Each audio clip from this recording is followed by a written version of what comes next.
Questions orales, oral questions. The Honourable Member for Sherwood Park for Saskatchewan. Madam Speaker, under this Liberal Prime Minister, Canada is the only G20 country in recession.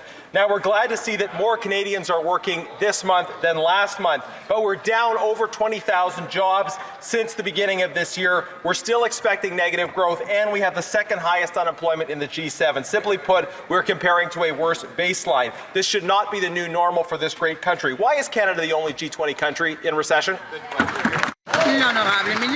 The Honourable Minister. Speaker, you'll appreciate that this morning we woke up to some incredibly good news for Canadian workers. The Canadian economy added 88,000 jobs in May alone, mainly in the private sector and mainly in full-time work. Job growth in May was broad-based across all industries, but get this, Madam Speaker. Since December 2024, Canada has added more jobs per capita than the United States, Madam Speaker. We have incredibly good news from one coast of this country to another, and we're celebrating today for the Honourable Member for Sherwood Park for Saskatchewan. Madam Speaker, I want to be clear that it's good news that more Canadians are working this month than last month.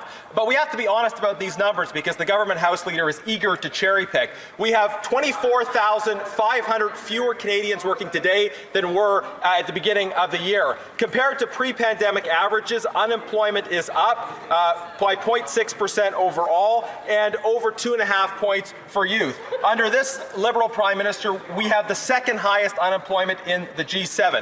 Madam Speaker, having the best job numbers in Canada shouldn't be like having the best bobsledding team in Jamaica. Canada is the only G20 economy in recession. The Honourable Minister for Jobs and Families. Well, Madam Speaker, I'll just pass by the obvious material in that question to focus on what's important, which is jobs. And jobs for youth, that member that has spoken many times about the importance of creating good jobs for youth, and in fact, 99,000 new jobs for youth, Madam Speaker, that's something to celebrate. In fact, here's what Benjamin Rates from the BMO said. He said the solid May jobs report should silence the people who are talking down the Canadian economy. He said, you know, this should silence the recession crowd. I guess he's speaking about the member opposite, Madam Speaker. While those guys are running down Canadian opportunities, we're focused on creating jobs for everyone. The Honourable Member for Sherwood Park for Saskatchewan. The so-called recession crowd is literally the analysts at Statistics Canada. Here is the fact. Canada is in a recession under this Liberal Prime Minister. And let's talk about youth unemployment. The pre-pandemic average for youth unemployment was 10.8%. We are 2.5 points above the pre-pandemic average. Now, the question for the government is this the new normal? It shouldn't be. It should not be the new normal. We should be back to where we were. A recession is not success. Canada is the only G20 economy in recession. Objectively, Madam Speaker, why? Well, Minister of Industry. Mr. Speaker, I have a lot of time and respect for my colleague, but the reality is he didn't read the news this morning. Oh. Really, I think he took his notes from yesterday and he's trying to keep the same narrative today.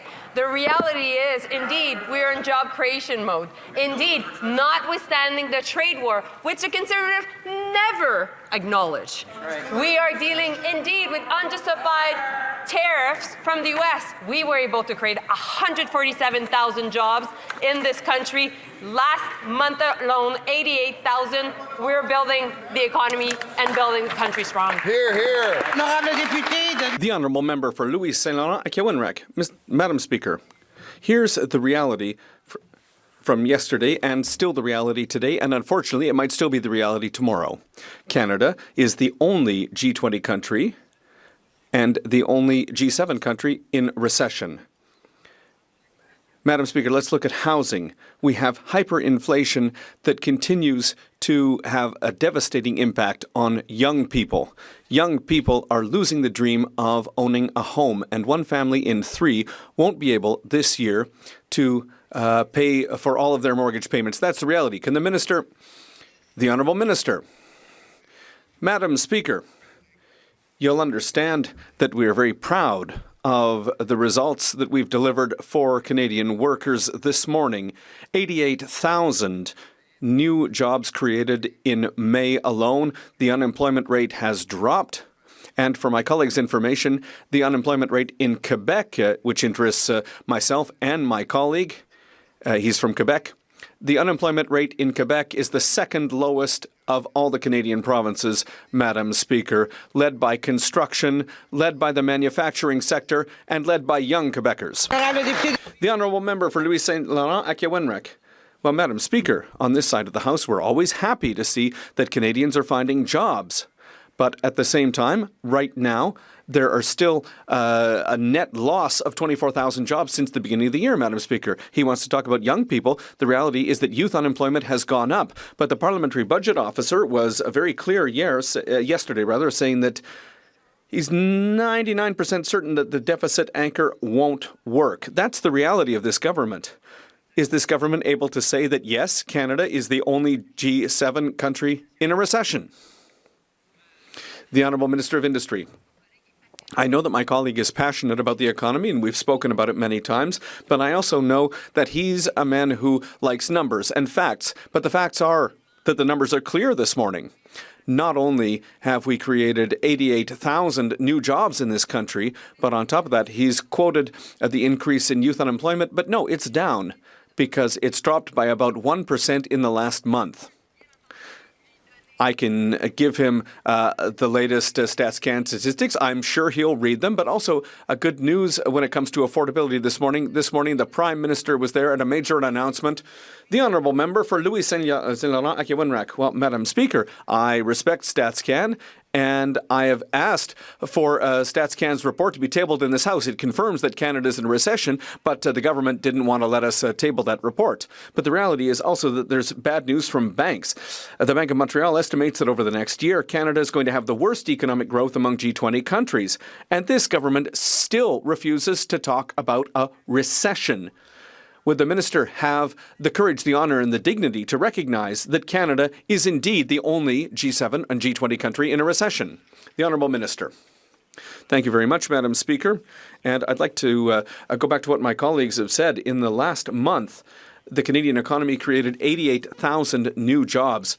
The unemployment rate is down, and the unemployment rate for young Canadians is down as well. It's good news for Canadians. But there's something else we learned this week. We learned that the Government of Canada is investing billions of dollars in infrastructure, including in the tramway in Quebec City. That's going to create over 80,000 good jobs for our people. And you know what, Madam Speaker? The member from the opposition, the member from the Quebec City region, has always opposed that project. He campaigned by promising to take about $3 billion away from the tramway for Quebec, and that's shameful.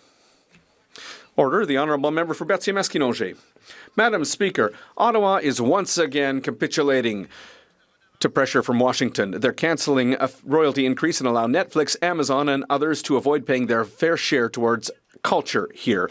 This is a cause for concern for the Coalition for the Diversity of Cultural Expression. And I quote, Ottawa's decision constitutes a major and deeply troubling setback in the face of pressure from the United States regarding Canada's cultural sovereignty. Madam Speaker, who is in charge of cultural policy in this country? The Prime Minister or Donald Trump? The Honourable Minister. Well, I understand I don't understand why the Bloc wants to talk about this, because the Bloc didn't talk about culture in their election platform or in their budget demands.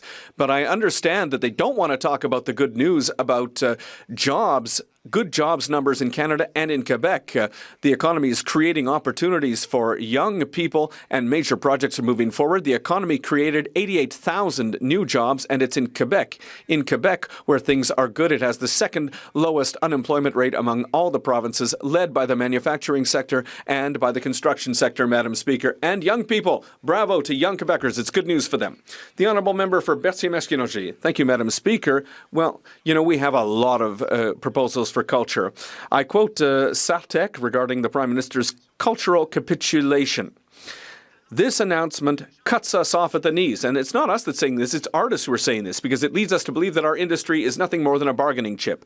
Madam Speaker, the Prime Minister had already capitulated on the digital services tax, taking $1.4 billion a year out of the cultural sector. Today he's capitulating on $2 billion a year. Why is he always in such a hurry to capitulate when it comes to securing the future of French language culture in North America? The Honourable Parliamentary Secretary.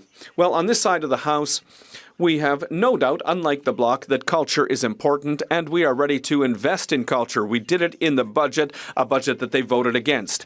So it's clear with the $600 million that we're investing in the sector, with $95 million that we're inviting in exports for our industry, giving increased access to 120 international markets, we are supporting our culture. We know it's important, and the Liberal members from Quebec on this side of the House, we will stand up every day to defend and protect our culture.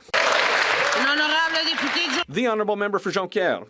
Madam Speaker, the Prime Minister of Canada treats Quebec's culture as nothing more than a simple obstacle to trade. The Government of Quebec has said, and I quote, that in the context of the CUSMA negotiations, this sends the signal that Ottawa is ready to compromise on our culture. Quebec is also considering requiring streaming platforms like Netflix or Amazon Prime to contribute directly, since the federal government is capitulating to the Americans. Do the Liberals realize that they're proving to Quebecers that they can only count on Quebecers themselves to secure the future of our culture? The Honourable Parliamentary Secretary. Thank you, Madam Speaker, and I'd like to thank the member across the way for the question. How can the Bloc claim that an investment of $600 million in the cultural sector is bad news? Listen, I see this as great news, and the industry as well. It's supporting a sector that needs our support. We are there for artists, and we will always be there for Canadian artists. Thank you. The Honourable Member for York Durham. Imagine, Madam Speaker, I was pulled over by police on the way here this morning, and I said to the officer, "Officer, I know I was technically speeding, just a couple kilometers over the speed limit, though." I don't think that would work, because a recession is a recession is a recession. And Canada is the only G20 country in a recession. And under the hood of that recession is even more bad news. The Parliamentary Budget Watchdog says that Canada's growth has been downgraded for both 2026 and 2027. The base case is now effective stagnation. So why is Canada the only country in a recession? The Honourable Minister of Defence. Never seen this in my 22 years in the House, Madam Speaker. I've never seen such good news be disparaged, cast aside, and continue to run down the Canadian economy. 88,000 jobs. Unemployment is down. Foreign direct investment is up. We've dropped the fuel excise tax. We've increased our capital gains exemption. We're making massive investments in housing, in infrastructure, and in defence. In short, Madam Speaker, we have a plan, and that plan is working. The Honourable Member for York Durham. Madam Speaker, I've only been here a year, but I've never seen so much bad news be cheered by the government. More Canadians are not working now today than they were at the beginning of the year. Fewer youth are working today than they were at the beginning of the year. Business investment continues to lag. In fact, it's below the replacement rate. That means we have lower labor productivity. As Krugman said, productivity is not everything, but in the end, it's almost everything. But it seems like the government doesn't care about that. In fact, they will cheer this bad news. Why is that? The Honourable Minister. Thank you, Madam Speaker. And in the face of global uncertainty and U.S. tariffs, our country and Canada remains strong. And I do want to cite that in the face of this, Canada has created over 147,000 jobs. We've already heard today youth unemployment is going down. Wage growth is outpacing inflation by 4.7%. And Canadians are working. In fact, you know who's leading the way, Madam Speaker? Women. Women are leading. They are working in this country. They are delivering. And that is something to be celebrated. And this exceeds the United States as well, Madam Speaker. Thank you so much. The Honourable Member for Calgary East.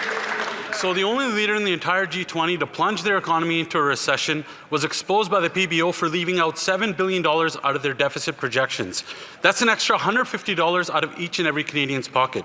But it doesn't matter to the guy that sends record numbers of Canadians into food banks while he stuffs his face with $200,000 of creme brulee and fine wines on just 3 taxpayer-funded flights.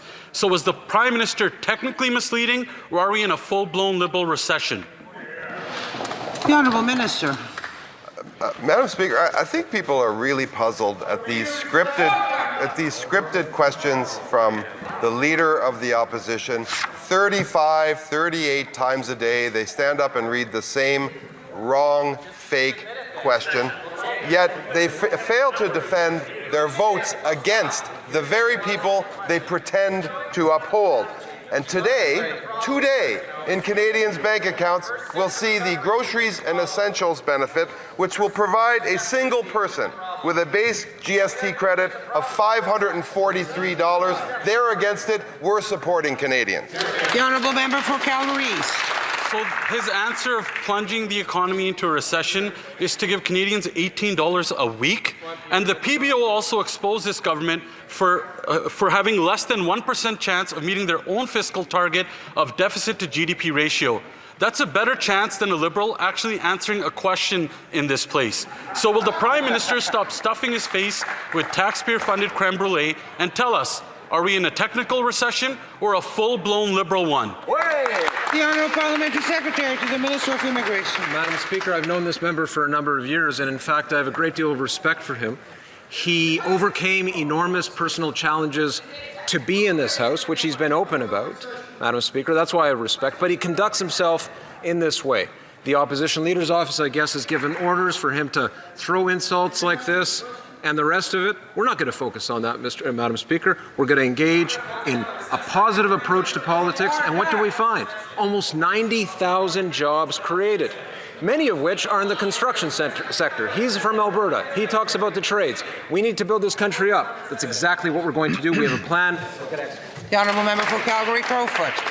Well, Madam Speaker, last Friday we learned that under this Liberal Prime Minister, Canada is the only G20 country in a recession. And yesterday we learned that there is only a 1% chance that their latest fiscal anchor will hold.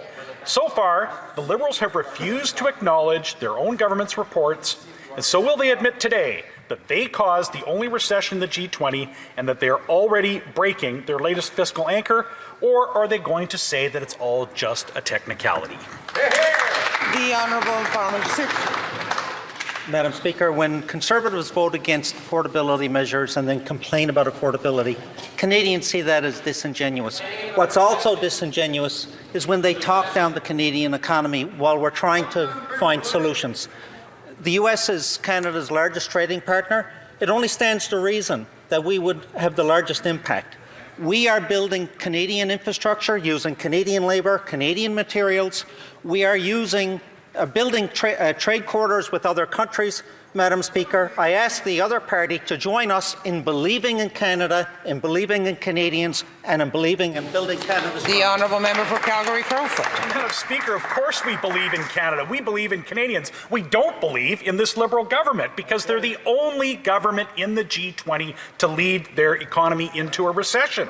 This week we also learned that the government is borrowing $72 billion this year, not 65 as stated in the budget. The Montreal Economic Institute said that the deficit is on track to exceed $117 billion by 2035, and that's even without new spending. So will the Finance Minister admit that this week's reports have destroyed whatever fiscal credibility he thinks that he still might have? The Honourable Parliamentary Secretary. Thank you very much, Speaker. I believe the opposition, I appreciate the opposition has a job to do to critique the government, but as a government, our focus is to build our economy. And that is why, Speaker, we've been working very hard to make sure that we diversify our trade, that we open more markets for Canadian businesses, and the results are coming in just today.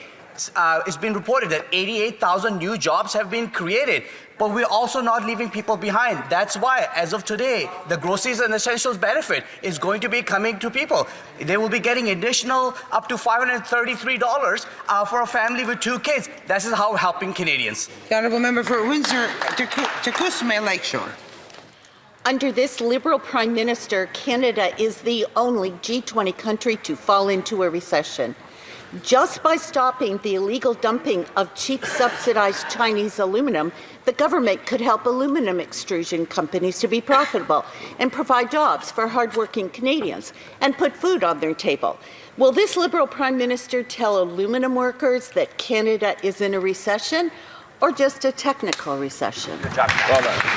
The Honourable Parliamentary Secretary to the Prime Minister.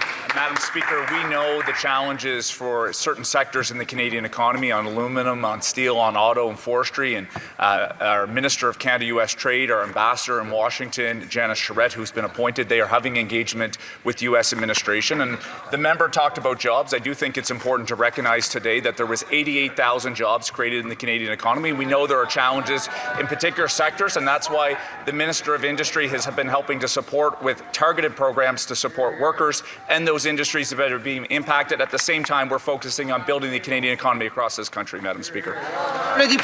The honourable member for Rimouski-la-Matapedia. Madam Speaker, a mix-up between two government departments is penalising our businesses and their temporary foreign workers. When our small and medium-sized businesses want to renew their employees' work permits with Immigration Canada, they have to submit an LMIA within 60 days. Except that Service Canada is the one that emits the LMIA, and since it takes them more than 60 days, Immigration closes the files. Result, in Rimouski, 2 workers at Armoire Perrot have no pay. A daycare centre was denied 2 workers after waiting more than 100 days. Will the government stop penalising these people for their own mistakes? The Honourable Minister. Thank you very much, Madam Speaker. In Quebec, there is a major dependence on temporary foreign workers in our region and in other regions across Quebec. We've put in place a measure that is specific to Quebec where work permits can be extended by 1 year. And I'm very happy to also announce that today we are announcing that this policy in the interest of public will also apply to the spouses and partners of work permit holders. That's good news for many workers across Quebec, and we're continuing to work with the province on this issue. The honourable member for Rimouski-la-Matapedia. Madam Speaker, it's simple. Immigration Canada requires an LMIA within 60 days, but the service standard for issuing them is 64 days. It's obvious that it's not working, but Ottawa would rather blame businesses than fix its own mess. It's a madhouse. The government has to extend its deadlines with proof that an LMIA application is being processed. Or at the very least, when it closes files due to its own blunders, it should allow them to be reopened at no cost and without having to start from scratch. Is the government going to fix this fiasco? The Honourable Minister. Well, thank you, Madam Speaker. And the answer is yes, and we've extended to 90 days the treatment time for those applications for exactly the point that the member raised. Thank you. The Honourable Member. Under this Liberal Prime Minister, Canada is the only G20 country in recession. In a recession, 3 of the last 4 quarters saw negative growth. Workers are losing their jobs, businesses aren't investing, deficits are going up. At what time can a Liberal Prime Minister admit that there's a recession? Do you have to wait after 2 quarters, 3 quarters, 4 quarters? Will the Liberal Prime Minister finally tell Canadians if we're in a recession, a Liberal recession, or a technical recession? The Honourable Parliamentary Secretary. Well, Madam Speaker, this week is a good week for Northern Ontario. Well-paying jobs are important, and in the North, there are over 900 businesses that are working in mining services. Premier Mining, a business in my riding, has just announced that it is using the Regional Tariff Response Fund to modernize and increase its activities. In Cobalt, there's another country that's just made major investments in their workers, and this week we're happy to see the new action plan for the forestry sector. Madam Speaker, we need to concentrate on what we're going to build together. The Honourable Member for Mégantic-l'Érable-Minière. Madam Speaker, what we want is for all Canadian businesses to be able to prosper and develop their businesses. But under this Liberal Prime Minister, well, Canada is the only G20 country in recession. I'll say it again. When the economy slows down, businesses invest less, the state has to intervene more, and it costs more for all Canadians. And they see their debt go up, and they see that it's harder and harder to make ends meet at the end of the month. That's exactly what's happening in Canada right now. Everyone sees what's happening except this Liberal Prime Minister. Will he? The Honourable Parliamentary Secretary. Well, Madam Speaker, today there's even more good news. Today is the first payment of the Canada Groceries and Essentials benefits. For people in my riding, that represents 28,000 residents of Nipissing-Témiscamingue, and that's $950 for people living alone, up to $1,800 for a family of 4.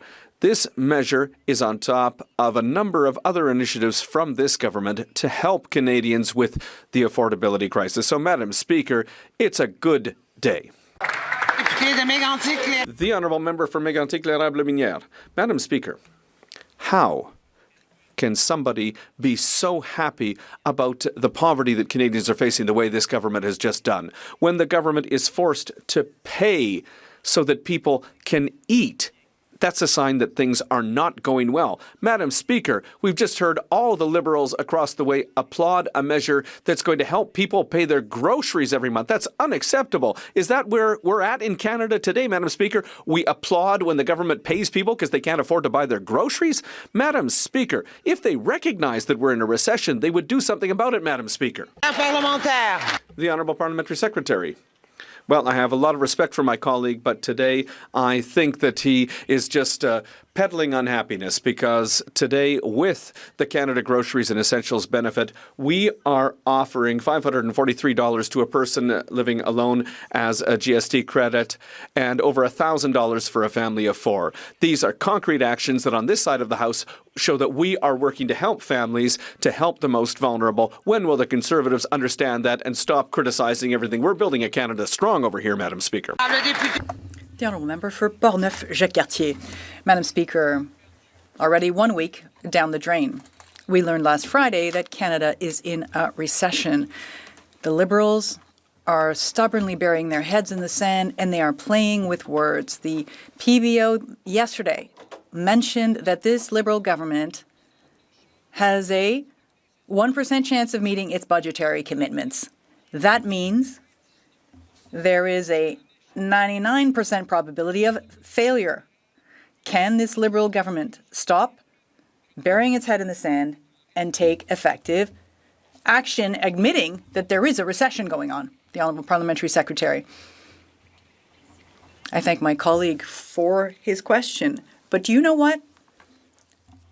I meet with the people in my riding, door to door, in community events, and so long as people have some concerns about affordability, they're seeing that we're making efforts, and they're saying, keep going, you're on the right path. Today, in fact, 29,600 people, more than that number, are already benefiting from the groceries, or will benefit from the Groceries and Essentials benefit. Over 12,000 people in my riding are benefiting from the dental care program in my riding. These are true, real impacts. The Honourable Member for Portneuf-Jacques-Cartier. Madam Speaker, it's really unfortunate to hear what I've just heard, to rejoice because you have to give Canadians, the government has to give Canadians money so that they can afford to eat. It's pathetic. Canada's the only country in the G70 to be in a recession. But the Liberals have a long list of excuses. In the meantime, our seniors have to cut back on groceries. Families have to make major sacrifices just to make ends meet. The Liberals need to admit that their policies and their actions aren't working, and that they need to find solutions quickly to stop this decline. But first, you need to admit that you're in a recession. The Honourable Parliamentary Secretary. Thank you very much, Madam Speaker. I'll admit that given the challenges we're facing today, there is a great deal of work to do. And on this side of the House, we're doing that. We're investing in Canadians. We're investing in businesses. I was very proud to be at the Chamber of Commerce in Manitoba, where businesses and business people were saying, you're on the right track. Keep making these investments. That's a support to us. We're also trying to bring in up to 100,000 new jobs in the seals, the red seals, this will support our industry in all our sectors. Thank you. It's important. Madam Speaker, the world's economic and trade landscape is undergoing rapid transformations, thrusting countries, businesses, and workers, including those in my riding of the Bay of Quinte, into a period of uncertainty. Our government is responding accordingly, building a stronger and more resilient Canadian economy and protecting jobs and industries. As that plan takes hold, Madam Speaker, we're also offering a bridge and a boost to help make life more affordable.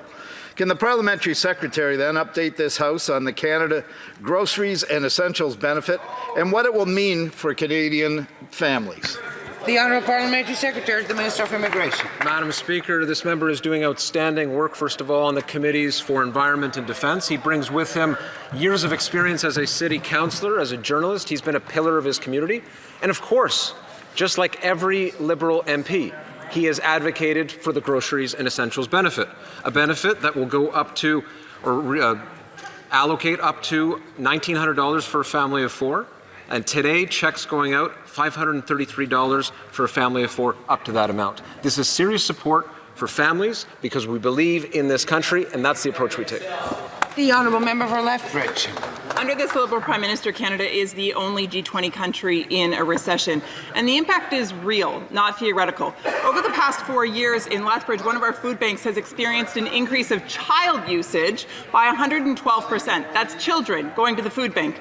Meanwhile, the Prime Minister spent nearly $200,000 on in-flight catering for just 3 flights. Now, to put that in perspective, that's enough to treat a family of 4 to monthly steak dinners at the Keg for 50 years. Will the Prime Minister finally tell us, are we just in a technical recession or is this a real full-blown Liberal recession? The Honourable Secretary of State. Thank you, Madam Speaker. That member knows very well that the foundations of the Canadian economy remain strong. And I'll give you a couple of good examples of that. Foreign direct investment, 23-year high. Interest rates remain low. Inflation remains at the Bank of Canada window. Manufacturing numbers up. Even productivity in Canada is trending in the right direction. And hot off the press, unemployment's down, job creation's up, and 20,000 people in my riding will get this groceries and essentials benefit today. Couldn't be happier. Member for Lethbridge. So what this member just said is that those children in my riding that are suffering from poverty and food insecurity, they should be thankful to this government because shame, they've never had it so good. Shame on that member. Shame on that member for claiming that. These are individuals who are finding it very difficult to make ends meet. Food insecurity is rising and Canadians are struggling. Meanwhile, the Prime Minister splurges on fine wines, braised beef, Normandy buttercups, and all sorts of things in his jetting around the world. Is the Prime Minister enjoying his luxurious lifestyle at the expense of taxpayers during a true recession, or is it just a technical recession? Honourable Parliamentary Secretary. Thank you, Madam Speaker. I find it really amazing that this member gets up and is more concerned about debating the price of paper clips than actually trying to help Canadians. She has voted against every affordability measure that has been brought forward. In my riding of Eglinton Lawrence, 37,000 people are going to benefit from this groceries benefit. So are you telling them they don't deserve it? Shame on you. I remind the honourable member that to speak through the chair, and I'm not telling anybody anything. The honourable member for Parkland. Well, Madam Speaker, under this Liberal Prime Minister, Canada is the only G20 country to fall into a recession, with the economic decline in 3 of the last 4 quarters. Now the Parliamentary Budget Officer is saying that the chances that this Liberal government will achieve its fiscal anchor is at less than 1%. We're on the brink of a major energy crisis with rising inflation from higher energy and higher food prices. They're guaranteed. Canada's in a recession today, and it's not looking good for the rest of the year. So when will this Liberal government reverse course and stop this economic slide? Stop it. The Honourable Parliamentary Secretary. Madam Speaker, this is a government that is hard at work for all Canadians. We have a plan to build Canada strong, and days like today, we are seeing real progress.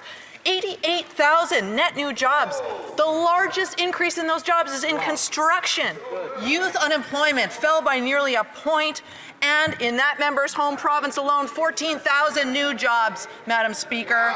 Our plan is working. We are hard at work. We're going to keep working for Canadians. The honourable member for Parkland. Well, Madam Speaker, great news. This Liberal government's finally taking responsibility for something. If they're taking responsibility for today's job numbers, they must also be responsible for the reason we're in a recession today. They can't have their cake and eat it too. Canada's economic growth is negative. Energy and food prices are rising dramatically. Canadians can't take it anymore. These Liberals promised an economy that would move at speeds not seen in generations, but the only thing we see growing is our massive debt. When will they reverse course and stop failing Canadians? The Honourable Parliament Secretary to the Prime Minister. Madam Speaker, what I find quite remarkable is in the Conservative questions, there's never a recognition that the U.S. administration has imposed tariffs on some of our key sectors in this country, which we are continuing to make the case to try to be able to remove them. But the member blows right by the fact that 88,000 jobs were created in May. primarily in the private sector, primarily in construction, 150,000 net jobs this year. We have a AAA credit rating. We have a lower deficit. We have the strongest fiscal position in the G7. We have strong fundamentals, Madam Speaker, and we are focused on building major national projects, including in that member's province, to build this Canada strong, to build this country strong. We'll continue to focus on those plans, Mr. The honourable member for Cariboo Prince George. Every Liberal campaigned on the Prime Minister being the man with a plan and an economic genius. But under this Liberal Prime Minister, Canada is the only G20 country to fall into a recession. The Parliamentary Budget Officer has now confirmed that there is less than 1% chance this government will meet its own fiscal anchor. After an economic decline in 3 of the last 4 quarters, he can't even tell us whether we're in a recession or a technical recession. So I'll ask again, which one is it? The Honourable Secretary of State. I missed that, member. Happy to see you again. And as he knows, the foundations of our economy remain strong. And I'll repeat them. Foreign direct investment, 23-year high. Interest rates remain low. Inflation remains in the Bank of Canada window. Manufacturing numbers are up. Productivity, which has been the boat anchor around our economy for years, is trending in the right direction. Hot off the press. Employment's going down, unemployment's going down, and the economy just posted 88,000 jobs. Today, as in his riding, as in mine, and everybody in this room, Canadians are getting the groceries and essentials benefit. Thank you. The honourable member for Cariboo Prince George. As a British Columbian, that member knows that more and more British Columbians are out of work because of this Liberal government. Madam Speaker, the Parliamentary Budget Officer is sounding the alarm, saying businesses are postponing expansion plans and investing elsewhere. Under this Liberal Prime Minister, Canada is the only G20 country to fall into a recession, and Canadians are paying the price. Madam Speaker, if it walks like a duck and quacks like a duck, it probably is a duck. I'll give the Prime Minister one more chance. If he's the economic genius he says he is, will he stand and tell us, are we in a technical recession or a recession? L'honorable ministre. The Honourable Minister. I think we can conclude at this point in question period on Friday, the Conservatives did not skip into the House with their usual glee. Why? Because they know that the Canadian economy is proving to be very resilient. The hero of the day is the Canadian worker in manufacturing, in construction. And just for the naysayers, and it bears repeating, Madam Speaker, it is very important for Canadians to know that we have added almost twice, double the jobs per capita of the United States of America since December 2024, 5.4 per thousand versus 2.5. We are outperforming the United States. We're outperforming the G7. The honourable member for St. Albert, Sturgeon River. Madam Speaker, despite today's headline numbers, Canada is in a recession. The Prime Minister promised the strongest economy in the G7. Instead, he has delivered the only shrinking economy in not only the G7, but across the entire G20. 3 out of 4 quarters of negative growth. So, will the Liberals simply acknowledge that Canada's economy is weaker after 1 year of this Prime Minister? The Honourable Parliamentary Secretary. Mr. Speaker, I would refer the member to this morning's nonpartisan C.D. Howe Institute's Business Cycle Council to note that his comments are premature. The Canadian economy is actually in a very good position today with 88,000 new jobs created. We can see that this government's plan is working. Lower youth unemployment, lower unemployment for women, and more jobs in construction and manufacturing. This government is building Canadians' economy, and I don't understand why the Conservatives don't want to build it with us. Honourable member for St. Albert, Sturgeon River. Madam Speaker, here are the facts. 25,000 net jobs lost this year. Productivity down. Business capital investment down. GDP down, and today's numbers show that wage growth is down, with Canadian workers taking home less. If this is the Prime Minister's idea of a strong economy, what would a weak economy look like? The Honourable Parliamentary Secretary. Thank you, Madam Speaker. What's happened in the last year? Our largest trading partner has put in unfair tariffs against this country. The Conservatives try to pretend that that hasn't happened. The largest impact would be to the largest trading partner, but we've planted the seeds of a stronger economy, building Canada strong, more infrastructure in Canada using Canadian materials and Canadian labour, more trading partners. Allow those seeds to bear fruit, Madam Speaker. Instead of talking down the Canadian economy, join us in building Canada strong. The honourable member for Kenora, Kiiwetinoong. Under this Liberal Prime Minister, Canada has the only G20 country that is in a recession. We also have the second highest unemployment in the G7, the worst household debt, and the worst housing costs, Madam Speaker. Now, Liberals will say this is just a technical recession, but there is nothing technical about Canadians who are struggling to feed their families, fill their gas tanks, or make their bill payments. So will the Prime Minister tell us, finally, whether this is a Liberal recession or just a technical recession? Which is it, Madam Speaker? The Honourable Parliamentary Secretary.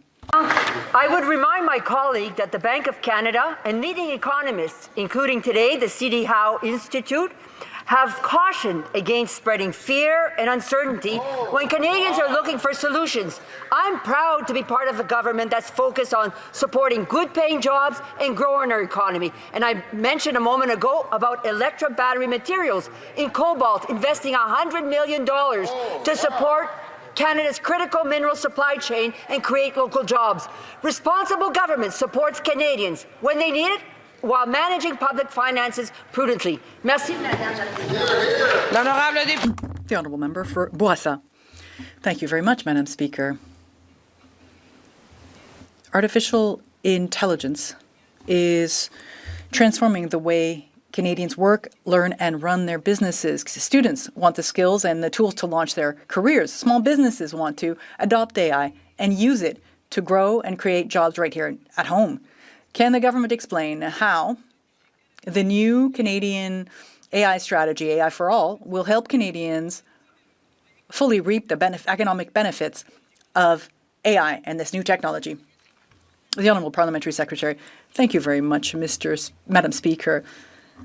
Our strategy establishes a national AI literacy initiative reaching 1 million post-secondary students and 3,000 teachers. It will provide up to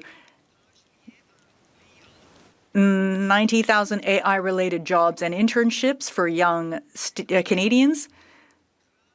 We are also helping small and medium-sized businesses adopt AI through $1 billion programs such as the Regional Artificial Intelligence Initiative and a LIFT program. Honourable member for Portage Lisgard. The Prime Minister said he was going to build at speeds not seen in a generation. He knows that Bill C-69 and other terrible Liberal environmental policies are still on the books, yet the Liberals are taking their sweet time to fix the mess that they themselves created. So now they're bogged down in endless consultations and more of the same old gab fest. The Prime Minister has been in power for more than a year, and he still hasn't fixed any laws that prevent major projects from moving forward. When will the Prime Minister do what is necessary to scrap the Liberals' anti-development laws so we can once again build big things in this country? The Honourable Parliamentary Secretary. Madam Speaker, I thank my colleague from Portage Lisgar for this important question. I have spoken to people in Portage Lisgar and Brandon in my riding of Manitoba. I was at the Manitoba Chamber of Commerce luncheon a few weeks ago, and all of the business community there, all of the sectors said, major investments are important, keep doing what you're doing. I was really, really proud to support Prairies Can, the economic development agency in our region that was giving financing to a number of projects, over $5 million through Tariff Relief Fund and also through the Prairie Strategic Innovation Fund. Supporting businesses, doing great work on the ground. All of these people are going to get what they need to keep going. The Honourable Member for Portage Lisgar. Our businesses thrive despite Liberal taxes and over-regulation. The Liberals know exactly why we can't build big things in this country. They critiqued themselves in their own discussion document, finally admitting the truth. Quote, federal laws have rules that can make regulatory processes slow. Simply put, it's the Liberals' own anti-development laws that are the problem. It's clearer than ever that this is all just a Liberal illusion. This Prime Minister wants to keep our oil and gas in the ground just as much as Justin Trudeau did. Does the Prime Minister have the courage to fix the mess that they've created, or does he just hope that empty promises will get things built again? The Honourable Minister. Madam Speaker, we have already announced several major projects. We have put shovels in the ground on several more, and there are several more to come. I can assure my honourable friend that whether you live in his province of Manitoba, in Alberta, in British Columbia, au Quebec, in the Atlantic provinces, there are major projects. They are coming. There's a pipeline full of them. The investments keep coming in from around the world. And Madam Speaker, we're going to build Canada strong. The honourable member for Brandon Souris. Just last week, a tragic collision just east of Brandon claimed the life of a 49-year-old woman after a semi-truck failed to stop at an intersection on Highway 110, and our thoughts remain with her loved ones during this devastating time. Since then, reports have revealed that the trucking company involved had its Manitoba safety license revoked in 2021, yet it was able to continue operating in Manitoba under a license issued in another province. The Liberals have known that this licensing loophole exists for some time, so why hasn't the Transport Minister taken any action to close it and ensure preventable deaths like this never happen again? The Honourable Minister of Transport. We are, of course, saddened, Madam Speaker, at the tragic accident in Brandon, and I express my condolences to the victims, their families, and indeed all the constituents of that member. Highway safety is an incredibly important issue in this country. It is also an issue that provinces have a duty and the jurisdiction to uphold. I want to applaud the Minister of Transportation in Manitoba, who has called for a national collaboration and a database with respect to certification of trucking companies. The federal government stands ready to support this initiative at any moment. The honourable member for Peterborough. Madam Speaker, when the Canadian economy faces headwinds, Conservatives are quick to highlight the negatives. But when Canadian workers succeed and this side of the House brings good news, their silence is deafening. The reality is that our plan to build a stronger, more resilient Canadian economy is creating more well-paying careers and opportunities for Canadians. Supporting workers and growing the economy shouldn't be a partisan issue. It should be something we can all celebrate. Can the Minister of Jobs and Families update the House on what today's job numbers mean for Canadian workers and families? Minister of Jobs and Families. Madam Speaker, may I just start with what a joy it's been to have that hard-working member of Parliament join our benches, and her experience in agriculture and farming is such an asset to the government. Here's a number that's not going to make it into the clips today, I suspect, that the Conservatives usually use to rage farm across this country. In fact, 88,000 net new jobs, Mr. Speaker, announced in May. And, you know, Mr. Speaker, 100,000 jobs for summer students this year. Madam Speaker, I'm sorry, I apologize for misgendering you, Madam Speaker. I will say that it's really important that we stay focused on what Canadians expect us to stay focused on, which is their opportunities in the workforce. Thank you very much, Madam Speaker. The honourable member for Chatham-Kent Leamington. Canada is the only G20 country in a recession under the Liberal Prime Minister. Farmers warn that food security begins with protecting valuable farmland, yet the Liberals continue to advance the $90 billion Ultra Rail project despite concerns about its impact on more than 5,500 farms. $2.5 million in bonuses have already been paid before a single inch of track is laid, while Canadians across the country pay and local communities suffer. Is the Liberals' plan for food security to slice up farmland? Is this what they call governing in a technical recession? Or is it really just a technical war on agriculture? The Honourable Minister. Madam Speaker, we are so proud to be pursuing the development of high-speed rail throughout Canada. In fact, we look forward to the day where that member can hail a high-speed train in his sector of the woods in southwestern Ontario. We will, of course, do that by working with farmers and their representatives. We will, of course, do that by upholding principles whereby agriculture continues to flourish in our country. And we do note the Conservatives' opposition to this project. I can tell that member that most Canadians have noted their opposition to that project as well. Honourable member for Courtney Alberni. Madam Speaker, 5 years ago, the Liberals promised to ban flavoured vaping products that appeal to youth. Health Canada drafted the regulations years ago, and evidence from Canada, Quebec, and the Netherlands shows flavour bans can reduce youth vaping without increasing smoking rates. Yet shelves remain stocked with bubble gum, cotton candy, berry, mango, and watermelon flavoured products designed to attract young people and increase the risk of nicotine addiction. The evidence is clear, and the regulations are ready. Society. Who is blocking these regulations, and when will this Liberal government finally ban these youth-targeted flavoured vaping products? The Honourable Parliamentary Secretary to the Minister of Health. Thank you, Madam Speaker, and I thank my friend and colleague across the aisle for his very important question. He works extremely hard, and I really enjoy our conversations around health in the House. Vaping, especially among youth, is a very serious public health issue, and we need to make sure that the vaping industry is not exploiting gray areas that make it easier for youth to get Canadians hooked. And we'll continue to work to prevent youth vaping, and which is why we're enhancing public education and strengthening compliance and enforcement of existing rules. And we'll continue to work with members in this House on this important issue. Thank you.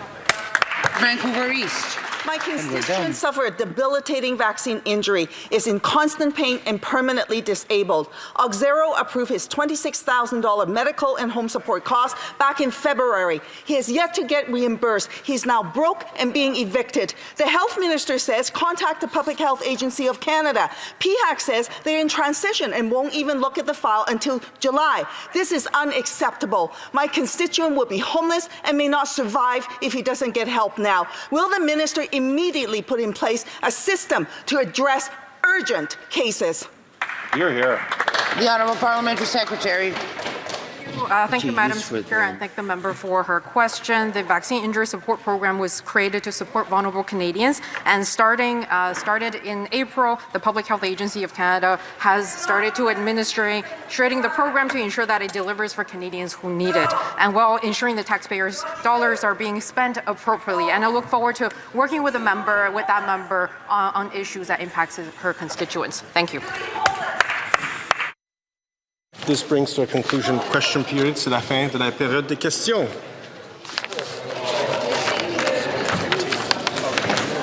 Routine proceedings. Tabling of documents. I'll let members maybe take a bit moment to leave the chamber.